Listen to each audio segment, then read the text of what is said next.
सरकटता ईश्वर स्वामी होगी ना पसर, क्या मान रहेगा स्वामी ईश्वर का, साड़ी का पल्लू जब सरका, साड़ी का पल्लू जब सरका।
बोल रही लेकिन कोई नहीं सुन रहा, तो दुख में सुमिरन सब करे, सुख में करे न कोई, और जो सुख में सुमिरन करे तो दुख गाए कौन।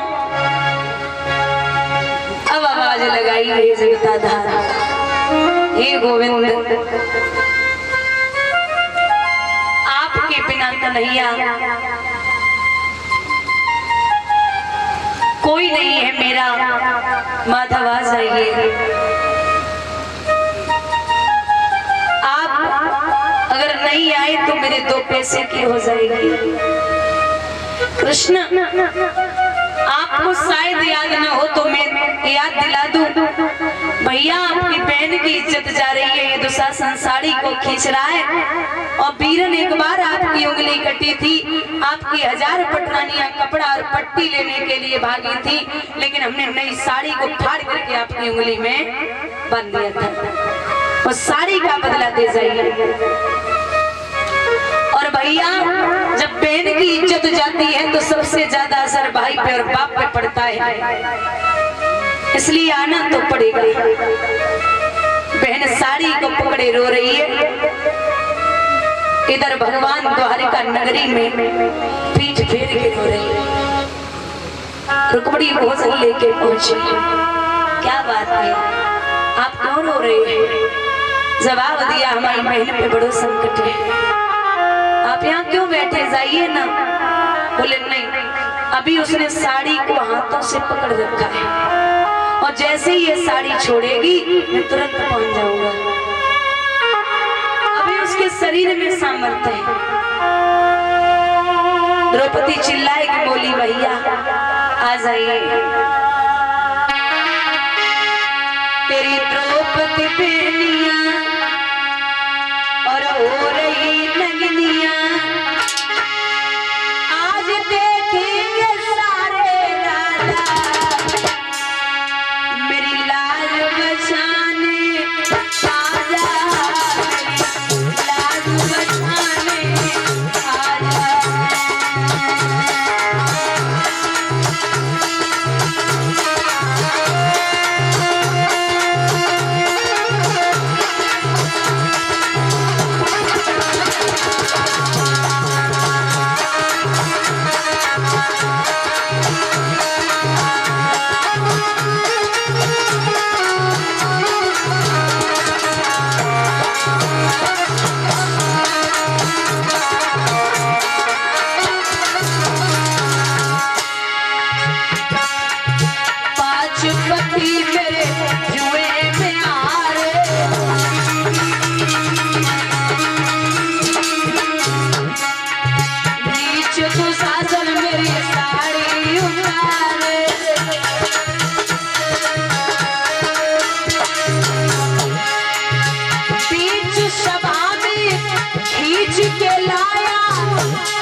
आवाज लगाई, बहुत देर तक साड़ी पकड़े रही।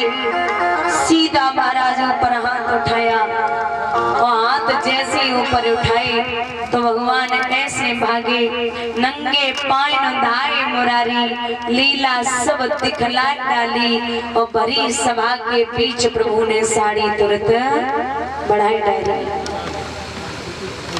भगवान ने जब साड़ी बढ़ाई, समझ गए पांडवा कि आज फिर मेरे गोविंद ने आए कि मेरी लाज को बचाई है। इस प्रकार से भगवान पांडवों का साथ देते थे।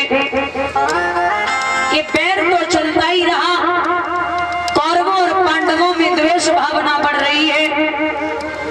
एक समय की बात है, दुर्योधन उदास बैठा है तो जवाब दिया भैया कर्ण ने कि हे वीरन, एक बात बताओ, आज आप उदास है, कोई कारण है क्या? बोले हाँ, ये सोच रहा हूं कि कौरव मरते जा रहे लेकिन पांडवों का बाल भी बांका नहीं हो रहा। कर्ण बोले वीरन, अगर हमें रथवान अगर हमें मिल जाए कृष्ण जैसो तो ये निश्चित है कि मैं कल के युद्ध में अर्जुन को मार दूंगा। जो ये कहा कि अर्जुन को मार दूंगा,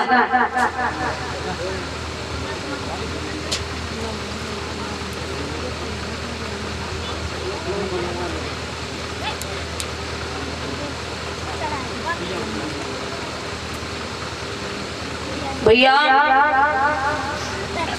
कहते हैं, जवाब दिया मामा सल्ल को बुलाया जाए। मामा सल्ल आए रहता हाथ में के लिए तो अब भगवान की बराबरी कौन कर सकता है? एक तो भगवान रथ हाँक रहे अर्जुन को और दूसरे जो ध्वजा पर विराजमान है वो कौन है? हनुमान जी। और महाराज विद्वान यहाँ तक लिखते हैं कि हनुमान जी इतने बलशाली हैं, 10,000 हाथियों में जितना बल होता है उतना बल एक दिग्गज में होता है, और जितना बल 10,000 दिग्गजों में होता है उतना बल एक ऐरावत में होता है, इंद्र के हाथी में। और जितना बल 10,000 ऐरावतों में होता है उतना बल एक इंद्र में होता है, और जितना बल 10,000 इंद्रों में होता है उतना बल हनुमान जी की सबसे छोटी वाली उंगली में है। बोलिए गोविंद भगवान की।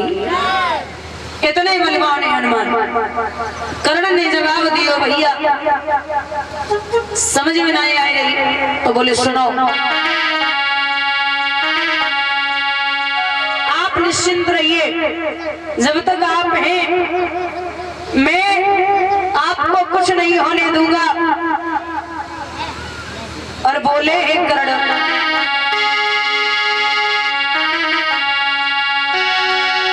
अरे पारथ के रथवान के पे कृष्ण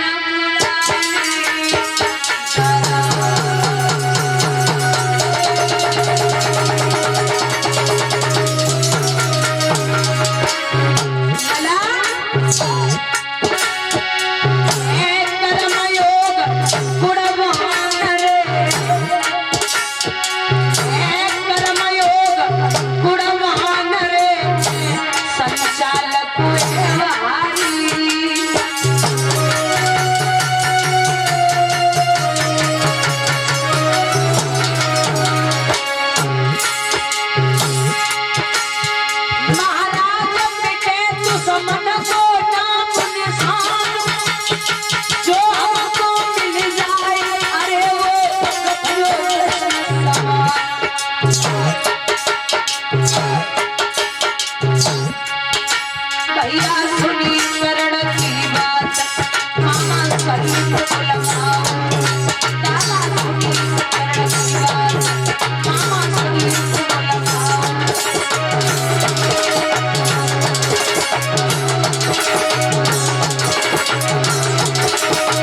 इसलिए मामा आप हमारी रथ हाँकने में सहायता करें। बोले करूंगा। तो प्रण किया, बोले अगर आप साथ हैं तो मैं कल अर्जुन को मार दूंगा। ठीक है। अरे भैया, भगवान को रात्रि में पता चली कि कल अर्जुन का नंबर है। जब भक्त परेशानी में हो गए ना तो भगवान को नींद ना आ सकते। रात के